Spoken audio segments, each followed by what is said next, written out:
Bom, vamos aqui a um dos contos mais conhecidos do Machado de Assis, To Be or Not to Be, que é um conto que foi publicado no Jornal das Famílias, ali nos meses de fevereiro e março de 1876. E cuidar já o título, porque é uma referência explícita aqui a Hamlet de Shakespeare, ou seja, lembrar que o Machado foi um grande leitor de Shakespeare, faz muita intertextualidade com as obras dele, então o título já trazia essa ideia, né? Ser ou não ser, viver ou morrer aqui. E detalhe, o título depois ele não vai ser retomado, mas sim a ideia, morrer ou viver, tá? É um conto aqui dividido em 5 partes, no final tem uma moral, certo? Reparem, André Soares contava 27 anos, não era magro nem gordo, alto nem baixo. Bom, a narração em terceira pessoa, né? E traz esse personagem aqui, o André Soares. E o narrador já vai direto para o assunto. No dia 18 de março de 1871, justamente no dia em que rebentava em Paris a Revolução da Comuna, achava-se o nosso herói, André Soares, no Rio de Janeiro, na situação que passo a descrever. Ou seja, o André Soares estava mal na vida, né? E aquela vida assim há 5 anos assim já, né? Reparem, gozava de um emprego que lhe dava 120 mil réis por mês e estava nesse emprego já havia 5 anos. Ou seja, há 5 anos ele está nessa estabilidade, mas uma estabilidade que não aumentava o salário. Ele não tinha família, ok, morava no local barato, numa hospedaria barata, mas a vida dele não dava aqueles pulos de ascensão, nada disso. 2 meses antes do dia em que esta narração começa, meter André Soares alguns empenhos para obter um lugar que lhe dava justamente 200 mil réis. Ou seja, ele está pensando em pular de um emprego de 120 para 200 mil réis. Qual a ideia, né? Se eu conseguir esse emprego, tá? Eu posso sonhar coisas a mais, porque ele é meio idealista, meio sonhador e tudo mais. Não lhe chegava de certo dinheiro, os míseros 200 mil réis, numa cidade em que tudo, né, o Rio de Janeiro ali, né, diz o príncipe Alexis numa carta que acabo de ler, é mais caro do que nos Estados Unidos e na Havana. Mas a um sonhador como André Soares, nada é obstáculo. Tá? E aí reparem, né, ele sonhava com passeios de carro, teatros, bons charutos, só que o salário dele de 120 não dá para isso. Sonhava e bastava o sonho para o fazer feliz. Só que aí vem a carta do amigo, né, e diz, ó, o emprego não rolou, esse emprego de 200 mil réis. E o que faz o André? Rasgou a carta em 1000 pedaços, bateu com as mãos fechadas na testa, rasgou a camisa e atirou-se desesperado a uma cadeira. E o que ele pensa? Haverá no mundo maior desgraça do que a minha? Posso eu viver mais sobre a terra? E aí qual é a decisão do André, já que a vida tá uma merda para ele, né? Dá um basta na vida, ou seja, cometeu suicídio. Estou decidido, acabemos de uma vez com esta vida de tribulações. Não quero arrastar tamanha miséria até os 80 anos. E aí o André se arruma, sai, lembrando, pensando em cometer o suicídio, mas ele pensa, né, tem 500 mil formas, qual delas? Já sei, escolheu afogar-se. Tinha um cartão de barca na algibeira no bolso, dirigiu-se para a ponte das barcas de Niterói. E aí qual é o detalhe, né? Ele embarca, fica ali na barca, né? Qual é a ideia? Espera que a barca chegasse ao meio da baía, então procuraria a popa ou a proa e se atiraria ao mar. Ok, esse é o plano dele, tá? Mais ou menos no meio da baía eu vou lá e me atiro, né? Só que ele vê que tem uma mulher ali na barca. E tem muitos homens olhando para essa mulher. Só que ela está de véu.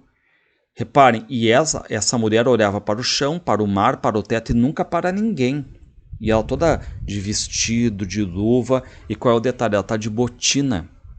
E o André, quando olha para as botinas dela, fica assim louco, né? Deu com os olhos num dos pés da velada desconhecida e estremeceu. André Soares resistia a tudo neste mundo. A uns olhos brilhantes, a um rosto adorável, uma cintura de anel. Mas não resistia a um pé elegante. Então a gente fica sabendo, né, que até ele chegou a fazer um poema sobre pés e tudo mais. Ela estendia o pé com ares de quem queria que André Soares visse o pé dela. E aí essa moça começa a olhar para o André, mostrar o pé para ela, né? Desculpa, para o André, né? E lembrando, o André estava querendo se matar.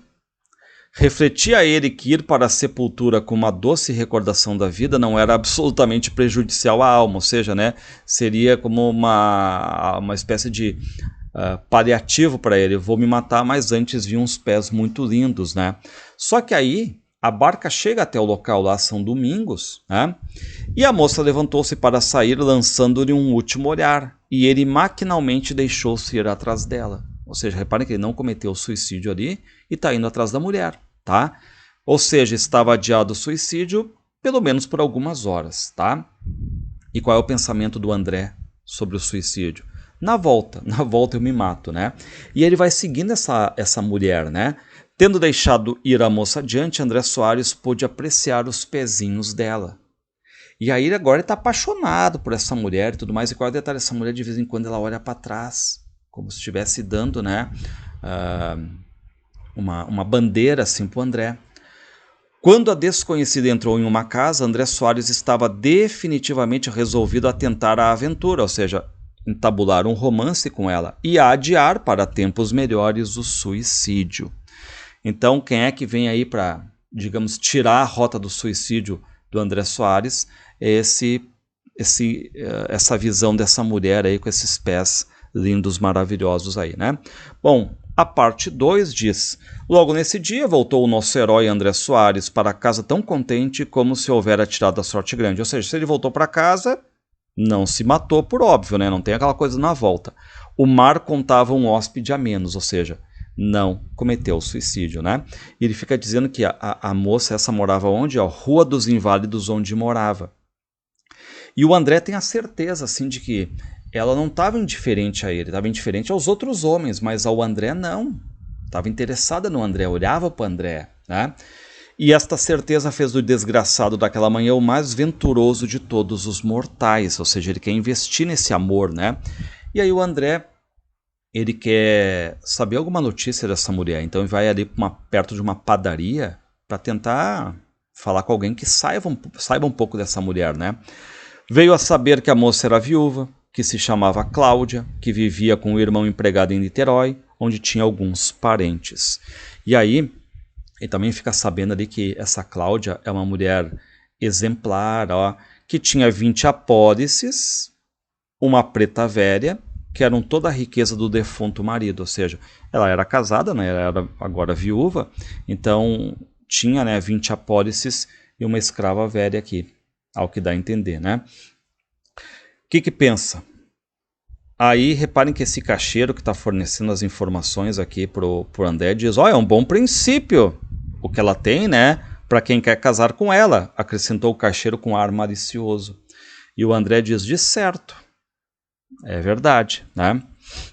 E aí o André pergunta mais para esse caixeiro: e já há algum farejador, algum homem interessado nela? E esse caixeiro diz: nenhum, tá? E o caixeiro chega a dizer a mesma coisa que o André viu, né? Ou seja, muitos homens olham para ela, mas ela não está nem aí, tá? E claro que o André fica todo feliz, né? Tinha a moça Cláudia todas as condições que ele podia enxergar naquelas circunstâncias. Sobretudo, achava-se ele livre de concorrentes, porque não tinha nenhum homem ali, né, para ela. Só que aí vem uma informação de um homem que tentou a Cláudia, ó. 3 meses antes, disse o informante o caixeiro, andou aqui um moço que não era mal aceito por ela, mas desapareceu, não sei o que fim deu, tá? Bom, aí o André sai feliz com isso, né? Não há concorrentes, mesmo que tenha um cara que, enfim, ela até estava aceitando, esse cara desapareceu. E ele pensa também que a Cláudia, aquela coisa assim mais mística, né? Que, pô, ele ia se matar, conheceu ela é um sinal, é um anjo na vida dele, né? Ela que fez ele desistir da morte, do suicídio. A pequena é uma formosura, a Cláudia é uma formosura e o pé é o mais gentil que até hoje tenho visto. Que pé? Não é um pé, é um milagre. Bom, e aí o que vai fazer o André? Fica dando uma passeada ali, né, pela rua e tudo mais para ver se ele acha a Cláudia. Bom, a parte 3 diz, ó, era claro que a viúva Cláudia gostava do rapaz, então o narrador diz, ela gostava dele. E essa Cláudia toca piano e tudo mais, mas ele passa e ouve que ela está tocando uma música triste.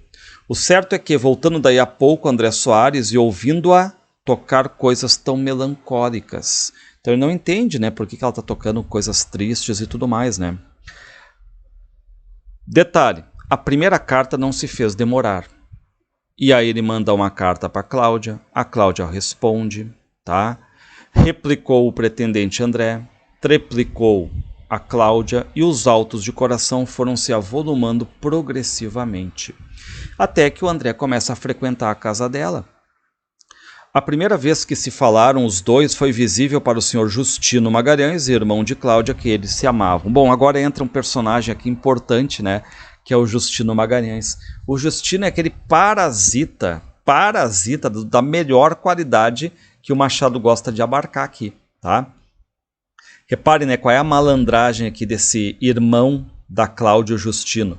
Justino Magalhães tinha um programa na vida: agradar aos pretendentes da irmã, como no caso do André, a fim de poder continuar a viver economicamente, isto é, a ter casa e mesa sem despender R$1. Ou seja, né, é um grande parasita. Ele vai pegando dinheiro dos pretendentes da irmã, tá? E aí o André pergunta, né, para Cláudia: mas por que motivo me distinguiu logo naquele dia da barca? Tinha tantos homens, por que eu, né? E aí a Cláudia diz: ora, por quê? Porque o céu nos destinou um para o outro. E aí o André, ele quer tocar nesse assunto, falar que naquele dia da barca ele ia cometer o suicídio, mas ele fica com vergonha, então ele diz que vai explicar isso aí um pouco mais adiante e tudo mais, e deixa aquela coisa de curiosidade na Cláudia, né? E o que aproveita o Justino a fazer, né? Amanhã tem teatro.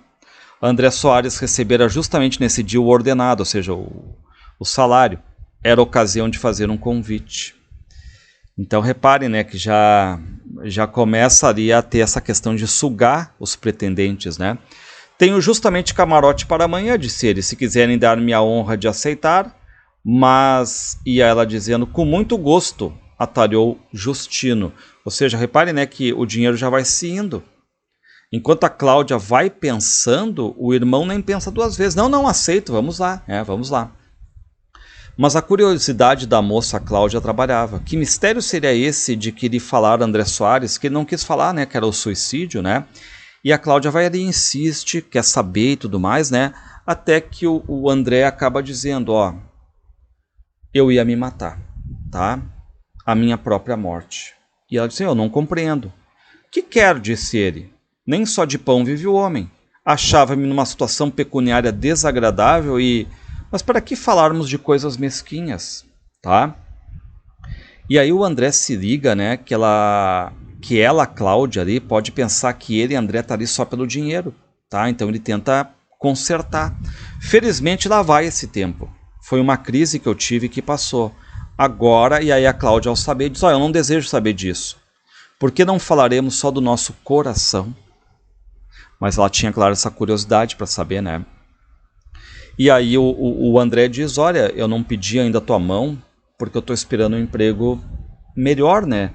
Eu sou solteiro, mas eu casado, o meu salário seria insuficiente, tá?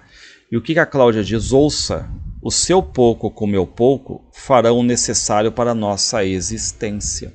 Reparem que ela está dizendo, não tem problema, tá? Mas o André não quer. Não, a sociedade exige mais de mim. Peço-lhe só alguns dias de espera para ver se eu mexo os pauzinhos, consigo um emprego melhor, né? Justino soube pela irmã das razões dadas por André Soares e achou que eram de cavalheiro. O que diz o Justino? É um rapaz muito simpático esse André. É um homem como há poucos. E aí a Cláudia fica feliz, né, de certo modo, com isso aí. Cláudia gostava realmente do rapaz. Mas qual é a ironia aqui? Reparem, Justino, porém, insistiu na opinião que formara de André Soares, e tão cavalheiro o achou que não teve dúvida de lhe pedir 20 mil réis no dia seguinte. E começa a sugação, o parasita aqui. E o que diz o narrador? Não era a primeira vez que Justino recorria ao dinheiro de André Soares. Então, reparem, né, enquanto o irmão da Cláudia, o Justino, vai sugando o André caindo cada vez mais em dívidas. Bom, na parte 4 aqui, reparem, são passados 5 meses depois da conversa em que André Soares expôs a sua amada qual era a situação de sua vida, ou seja, solteiro ok, mas casado ia ser insuficiente, né? E quais os seus projetos. Os dias foram passando sem vir o emprego. E novamente o André com a vida triste. Só que a Cláudia ainda querida com ele, amável, e ele dizendo que anjo, dizia ele todas as noites ao retirar-se para casa, que anjo. Se o emprego não vinha, em compensação chegavam as dívidas. E o André sempre apaixonado pela Cláudia. A ideia de não poder casar com a bela viúva, ou de casar nas condições em que ele se achava, atormentava o espírito do pobre moço. E aí qual é o detalhe? Um dia o André está passando pela frente da padaria, onde ele tinha pedido informações sobre a Cláudia para aquele caixeiro, e o caixeiro olha para o André e está conversando com outra pessoa e diz, né? Este aí é uma das duas amarras da viuvinha. Uma das duas amarras da viuvinha. Ou seja, né, quem seria essa segunda amarra da viuvinha Cláudia? E aí o André já se liga, opa, ela tem outro namorado, ou tem um amante, ou tem um segundo amor, né? Que será aquilo? Iludir-me-á esta mulher? Ela está me iludindo? Serei eu a fábula da rua? Terei eu um rival mais venturoso? E aí reparem, né, que ele fica cheio de dúvidas agora e tudo mais. E reparem que ele cita, que é legal que ele cita fábula, e depois a gente vai ver que no fim desse conto tem uma moral. Bom, o André está com muita raiva, né? Reparem o que ele diz, ó. Naquele dia, porém, como já tinha a pulga atrás da orelha, notou uma grande diferença. Irritou-se com Cláudia, disse algumas palavras secas a ela e saiu. E aí o que acontece é que ele manda uma carta para ela. Ó, Cláudia, uma terrível revelação me foi feita ontem. Ainda assim quero acreditar em ti. Preciso, porém, que me jures se realmente me amas, ou se eu já não mereço da tua parte o afeto com que me honraste outrora. Mas qual é o detalhe, ó? 2 dias esperou a resposta desta carta. No terceiro dia apareceu na casa do André o Justino, o irmão. E aí o Justino vai lá e diz, tá brincando, essa carta e tudo mais. A Cláudia riu quando leu essa carta e tudo mais, né? E aí o André diz o que? Ela se riu da carta? É verdade, riu-se. E não devia fazer outra coisa. Dá cá um charuto, André. Pois então uma senhora, como a minha irmã em vésperas de casar com você, André. Ah, que bom charuto. E aí reparem que ele elogia o charuto, o que faz o André? Leve mais estes. Obrigado. Como eu ia dizendo, uma senhora como a minha irmã em vésperas de casar, por livre vontade, a de ela tá com outro. Você é um doido, né? E tudo mais. E fala que o André tá viajando, que o André é um doido e tudo mais, né? E aí o André, ele meio que aceita ali os conselhos do Justino, tá? Só que ele não chega e diz pro Justino, eu ouvi um caixeiro dizendo que ela tinha um amante e tudo mais, ou outro cara, né? E aí o Justino, que deixa então o André mais calmo, o Justino tá se despedindo, mas qual é o detalhe do malandro? Já vou indo, né? Vou pagar uma dívida, vejamos se me chega o dinheiro. Só que aí o Justino bota a mão no bolso e ele diz, esqueci a carteira, né? E aí o que o André diz? Não seja essa dúvida, eu empresto-lhe o que for preciso, se não for muito. E aí o Justino diz 35.500, disse Justino. Tome lá, acudiu André Soares entregando-lhe 32 mil réis, não tenho mais. E qual é o detalhe aqui, né? O Justino, ele viu a carta que o André tinha mandado para ela e ele leu e farejou aquela oportunidade de conseguir um dinheiro, tá? Então o Justino é um malandrão ali, né? Bom, aí o André vai até a casa lá da Cláudia, só que a Cláudia está extremamente fria. O André diz, foi uma imprudência, confesso, a minha carta, né? Mas que quer? Eu amo-a, né? Só que ela fica calada, não fala nada, né? E o André diz, olha, aproveito a ocasião para dizer que daqui a um mês será o nosso casamento. Vamos nos casar. Só que a Cláudia continua gelada, fria, e o André sai dali muito irritado. Há alguma coisa por força, pensava ele, mas eu hei de descobrir tudo o que está acontecendo aqui, né? E na parte 5 final, André Soares começou então uma vida de pesquisas e de cuidados, ou seja, né? Toda noite ele está ali pesquisando, tentando achar alguma coisa, algum podre da Cláudia, o que está acontecendo, né? Mas não achava nada. Uma vez reparou que, ouvindo bater 5 horas, a moça interrompera a conversa para ir à janela. E aí o André resolve também ir para a janela e tudo mais, mas ele não vê nada ali.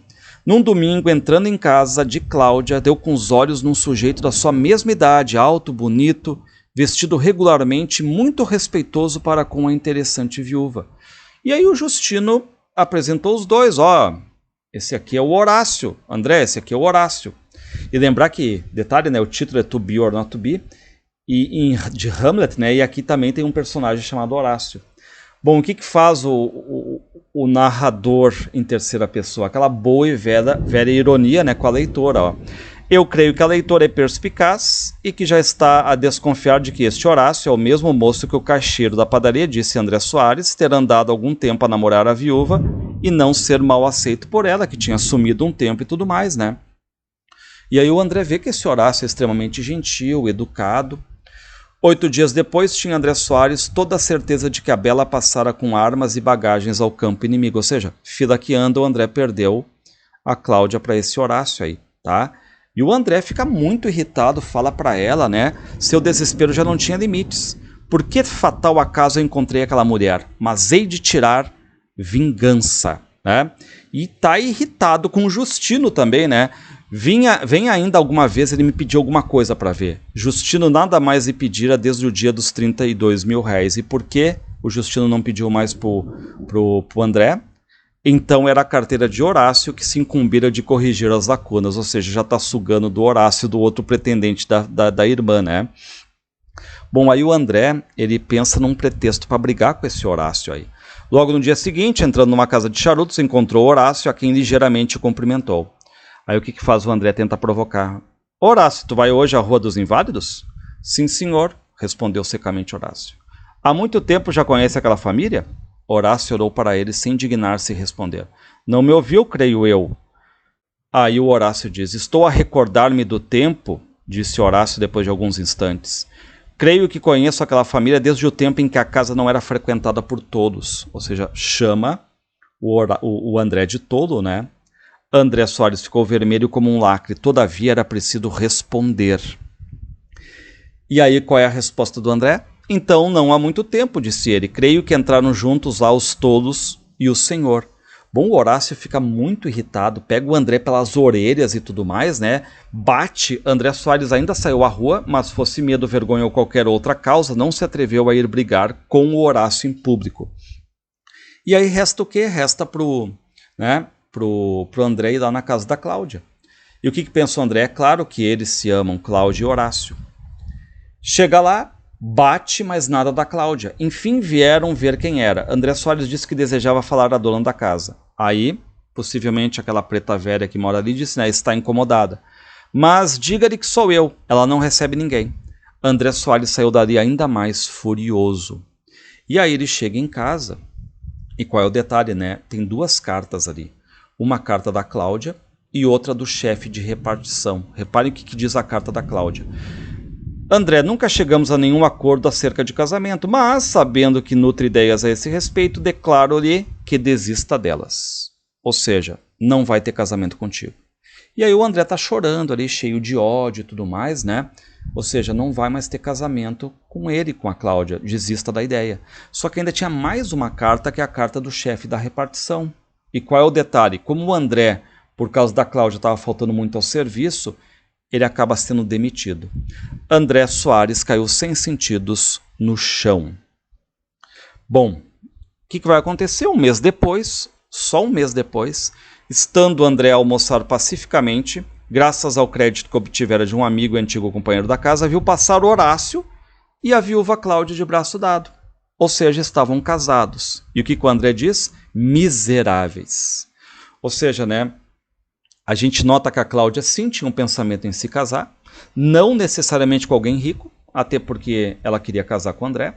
Até lembra um pouco aquele conto Noite de Almirante, né? Vai demorando, vai espaçando, espera demais, dorme no ponto. Então a Cláudia já mudou de amor, terminou com o André e menos de um mês depois do que está casando com o Horácio, né? E como é que termina o conto? Moralidade. Mas onde está a moralidade do conto? Pergunta a leitora espantada com ver esta série de acontecimentos descosidos e vulgares. A moralidade está nisso. Nisso o quê? Ou seja, o narrador agora vai explicar a moral. Tendo perdido a esperança de obter um emprego de 200 mil réis, quando apenas desfrutava um de 120, assentou André Soares de dar cabo à vida, ou seja, cometer o suicídio. Ok. No dia, porém, em que perdeu a noiva e o emprego de 120 mil réis, ou seja, coisas piores, ainda com um insulto físico de quebra, ou seja, apanhou do Horácio, O André não se matou, nem tentou se matar, nem se lembrou de fazer isso. E aí qual é a moral? Tanto é certo que o suicídio depende mais das impressões e disposições do momento do que da gravidade do mal. Ou seja, né, a retomada aqui do tema do suicídio, dentro da ideia aquela de que os motivos para o suicídio são mais interiores, são as impressões, as disposições do momento e não a gravidade. Porque se for colocar na balança, qual é a ideia, né? Um emprego de 200, um emprego de 120, ele quis dar cabo da vida, se matar. Mas perdeu o emprego de 120, perdeu a noiva e ainda apanhou e não quis mais se matar. Ou seja, não é a gravidade, é o momento, tá? É exatamente isso, né? É o momento. Essa é a moral.